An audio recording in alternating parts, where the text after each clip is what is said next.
Shalom, selamat berjumpa kembali dengan saya, Andre Kurniawan, dalam channel Suara Kebenaran.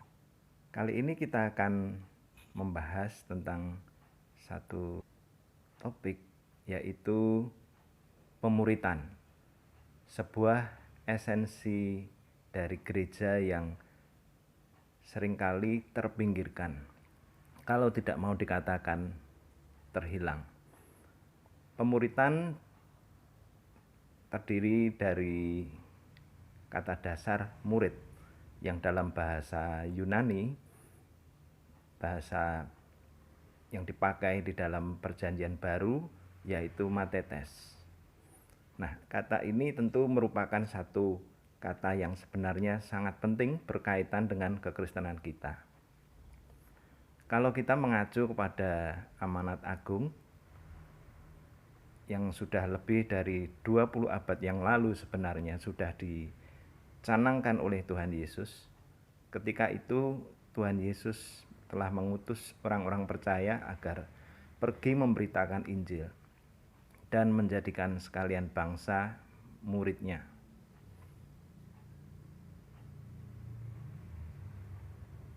Nah, tentu perlu menjadi perenungan bagi kita bersama. Sudahkah gereja merespon dan mengerjakan amanat agung dengan tepat? Memang sejak lama sudah ada misionaris yang diutus ke berbagai belahan bumi. Namun sesudah gereja berdiri, yang terjadi mayoritas gereja tidak memuridkan orang-orang yang baru percaya secara memadai.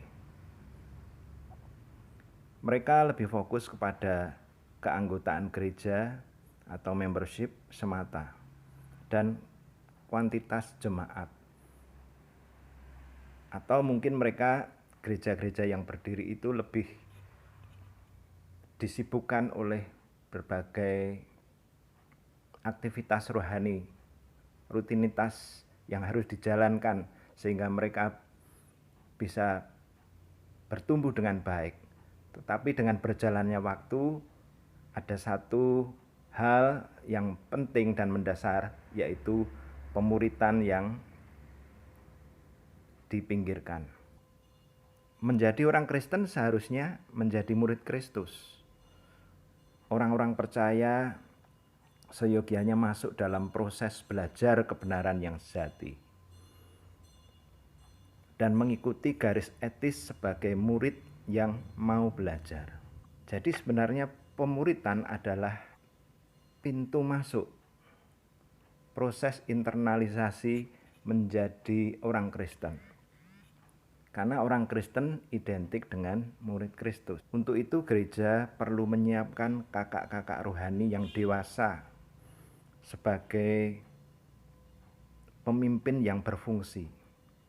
Mereka adalah orang-orang yang bukan hanya mau memimpin dan memerintah adik-adik rohani mereka, orang-orang yang baru percaya.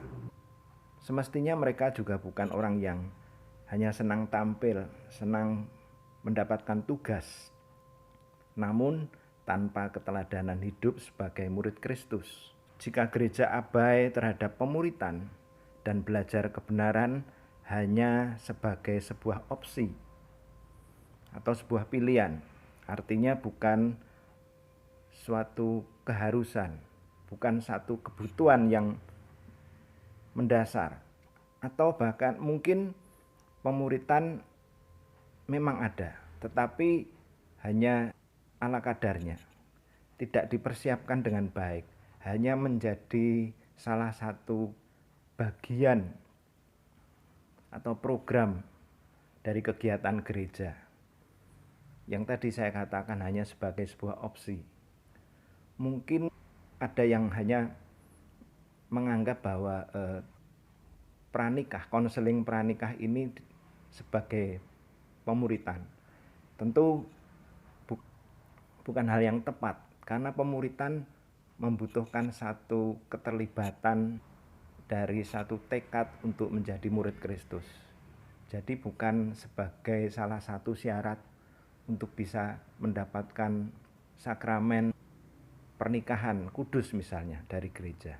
Nah, jika gereja abai terhadap adanya proses pemuritan, maka gereja hanya akan menghasilkan orang-orang Kristen yang biasa-biasa saja.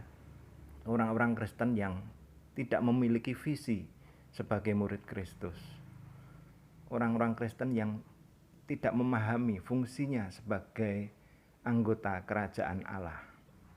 Orang-orang Kristen yang tidak memahami kehendak Tuhan yang harus mereka tunaikan sebagai utusan Kristus. Jika saja banyak orang-orang Kristen yang ke gereja hanya sebatas mereka bisa dilayani di dalam pernikahan misalnya, maka orang-orang yang masuk ke gereja tetapi mereka tidak terlibat di dalam proses pemuritan, maka bisa jadi mereka sama seperti orang dunia karena mereka tidak memiliki visi sebagai orang percaya, sebagai murid Kristus. Jadi bisa dikatakan tanpa pemuritan gereja tidak bisa menghasilkan orang Kristen yang bertumbuh dewasa, apalagi menjadi seperti Kristus. Mengingat pentingnya esensi pemuritan bagi pertumbuhan gereja, maka perlu penekanan pada amanat agung dan pelaksanaannya. Ada 4 komponen penting yang merupakan perintah dalam amanat agung, yakni pertama, pergilah, kedua, muridkanlah, ketiga, baptiskanlah, keempat, ajarlah. Nah, topik pada saat ini tentu kita akan lebih menekankan kepada komponen yang kedua, muridkanlah. Tetapi kita akan juga mengulas sedikit tentang komponen pertama. Pergilah ini merupakan juga kata pertama, komponen pertama yang penting.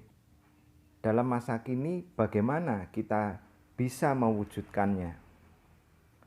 Secara langsung memang kita dengan mengirim tim pelayanan ke daerah-daerah tertentu yang kita tuju.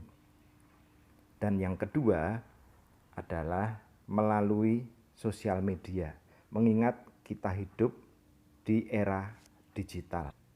Nah, memang dalam hal ini adalah bahwa kita penting sekali mulai memikirkan bagaimana mengemas pemuritan ini di dalam era digital.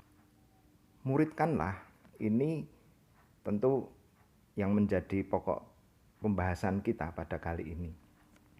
Seperti yang sudah saya uraikan di atas bahwa kita ini memiliki kata matetes, murid. Nah, pemahaman yang pertama tentang murid adalah pengikut dari guru atau tuannya. Yang kedua, matetes adalah seorang pelajar, seorang pembelajar. Tidak saja dia adalah seorang murid, tetapi adalah seorang yang mau berproses secara giat di dalam kegiatan belajar, seorang pembelajar. Dalam hal ini saya mengutip sebuah kalimat yang bagus. Discipleship is a lifelong process of following Jesus. Pemuritan adalah sebuah proses yang berlangsung seumur hidup dalam kita mengikut Tuhan Yesus. Artinya sebagai pembelajar kita berproses di sana, ini perlu satu pemahaman bahwa proses itu akan berlangsung seumur hidup, tidak pernah berhenti untuk belajar, dan firman Tuhan tidak pernah akan selesai untuk kita pelajari. Dan yang ketiga, sebagai seorang matetes adalah seorang yang meneladani gurunya. Saya mengambil contoh seperti apa yang dikatakan oleh Rasul Paulus di dalam 1 Korintus pasal 11 ayat yang ke-11. Ikutlah teladanku seperti aku mengikut Kristus atau meneladani Kristus. Follow me as I follow Christ. Nah, menjadi murid kita ini jelas berbeda dengan menjadi anggota gereja semata. Ada satu tantangan, beranikah kita menjadi seorang murid? Ini satu pertanyaan yang harus dijawab. Karena memang era ini kita sulit untuk menjumpai seorang murid. Inti pemuritan adalah menjadi murid, dan kita ini sesudah berproses nantinya menjadi pemurid yang saya sebut sebagai disciple makers. Kalau di dalam pembahasan yang terdahulu saya berkata kakak-kakak rohani yang menyediakan hidupnya untuk membina adik-adik rohani. Tujuan pemuritan adalah multiplikasi. Sehingga yang perlu diingat adalah bahwa hanya seorang murid yang bisa melakukan pemuritan dan mencetak murid-murid yang lain. Only disciple can make a disciple. Jadi kuncinya adalah seseorang ini perlu mengalami proses sebagai murid sehingga ia memiliki sebuah pengalaman di mana kedepannya ia bisa memuridkan. Pertanyaan bagi kita adalah, sudahkah Anda menjadi murid? Artinya ketika kita menjadi murid, kita taat berproses sebagai murid. Pertanyaan yang kedua adalah, sudahkah Anda membuat murid atau menghasilkan murid? Melalui proses pemuritan sebagai murid, kita akan bertumbuh, growing. Dan sebagai pemurid, disciple makers, kita mencetak murid. Melalui hal ini, pemuritan ini terjadi sebuah lingkaran yang berkesinambungan bagi pertambahan jiwa-jiwa baru dan bagi pertumbuhan rohani jiwa-jiwa yang sudah dimenangkan. Betapa dinamis dan dahsyatnya gereja jika mau menjadikan amanat agung ini sebuah acuan yang dijalankan secara konsekuen. Tuhan sudah menggariskan amanatnya. Ketika kita mau menjalani dengan setia, Ia sudah berjanji bahwa Ia menyertai kita senantiasa sampai kepada akhir zaman. Puji Tuhan. Kiranya video kali ini menjadi berkat bagi kita dan memberikan tantangan bagi kita. Sudahkah kita menjadi murid?